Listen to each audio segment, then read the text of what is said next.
Hello football fans. Argentine নতুন Messi নামে খ্যাত ক্লদিও এচেভেরির সম্ভাব্য ভবিষ্যৎ গন্তব্য মনে করা হচ্ছিল লা লিগা, লিগ ওয়ান আর প্রিমিয়ার লিগের যে কোনো একটিকে।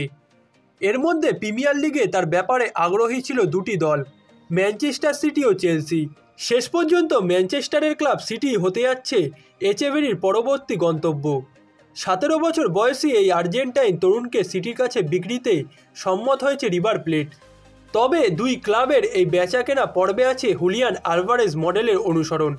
2022 সালের জানুয়ারিতে আলভারেজকে রিভার প্লেট থেকে কিনেছিল সিটি। তবে সেই সময় তাকে ইংল্যান্ডে না নিয়ে এসে ধার হিসেবে রিভার প্লেটে রেখে দেওয়া হয়েছিল। সিটিতে নিয়ে যাওয়া হয় মৌসুম শেষ হওয়ার পর। এবার এচেভেরির ক্ষেত্রেও একই পদ্ধতি অনুসরণ করবে দুটি ক্লাব। 17 বছর বয়সী এচেভেরি 2024 সালের ডিসেম্বর পর্যন্ত রিভার প্লেটের সঙ্গে চুক্তিবদ্ধ। কিছুদিন আগে আর্জেন্টাইন ক্লাবটিকে তিনি জানিয়ে দেন বর্তমান চুক্তির মেয়াদ শেষ হলে সেটি নবায়ন করবেন না, তিনি চলে যাবেন অন্য কোনো ক্লাবে। গত মাসে ফিফা অনূর্ধ্ব 17 বিশ্বকাপে আর্জেন্টিনার হয়ে ব্রাজিলের বিপক্ষে হ্যাট্রিক করার পর তাকে নিয়ে ইউরোপীয় ক্লাবগুলোর আগ্রহ বৃদ্ধি পায়। এছাড়া বছরের শুরু থেকেই তার দিকে নজর রাখছিল রিয়াল মাদ্রিদ, পিএসজি, বার্সেলোনা ও ম্যানচেস্টার সিটির মতো ক্লাবগুলো। শেষ পর্যন্ত সিটি রিভার প্লেটের সঙ্গে আলোচনা চূড়ান্ত পর্যায়ে নিয়ে আসতে পেরেছে বলে খবর আর্জেন্টিনা ও ইউরোপের বিভিন্ন সংবাদ মাধ্যমগুলোর। ইটালিয়ান জনপ্রিয় সাংবাদিক ফাব্রেজিও রোমানো ও আর্জেন্টাইন সংবাদ মাধ্যম টিওয়াইসি স্পোর্টস জানিয়েছে এচেভেরির দলবদল বিষয়ে রিভার প্লেট ও সিটি নীতিগতভাবে সম্মত হয়েছে। এখন খুঁটিনাটি বিষয় চূড়ান্ত করতে আলোচনা চলছে। এচেভেরিকে কেনার জন্য সিটি ঠিক কী পরিমাণ অর্থ দিচ্ছে সেটি এখনই নিশ্চিত নয়, তবে রিলিজ ক্লজ বাবদ 2.5 কোটি ইউরো খরচ হচ্ছেই। ইএসপিএন জানিয়েছে জানুয়ারি শীতকালীন দলবদলেই এচেভেরিকে কেনার প্রক্রিয়া সম্পন্ন করে ফেলবে সিটি। এরপর আলভারেজের মতো এচেভেরিকেও ধারের খেলোয়াড় হিসেবে রিভার প্লেটেই রেখে দেওয়া হবে।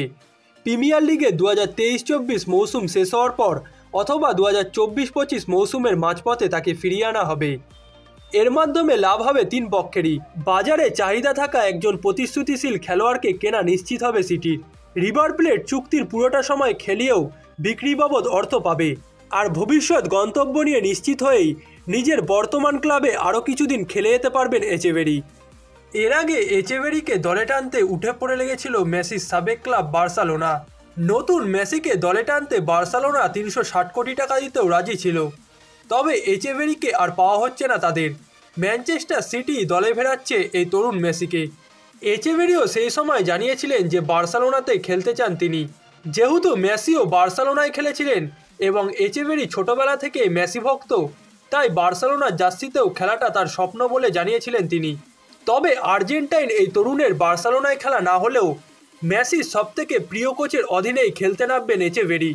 পেপ গার্দিওলার অধীনে যেমন মেসি, জুলিয়ান আলভারেজরা ফুটবল বিশ্বের বড় বড় নক্ষত্র তৈরি হয়েছেন, তেমনই এচেভেরির ভবিষ্যতের নক্ষত্র হয়ে ওঠার পথে বড় অবদান রাখতে পারেন মাস্টারমাইন্ড এই কোচ।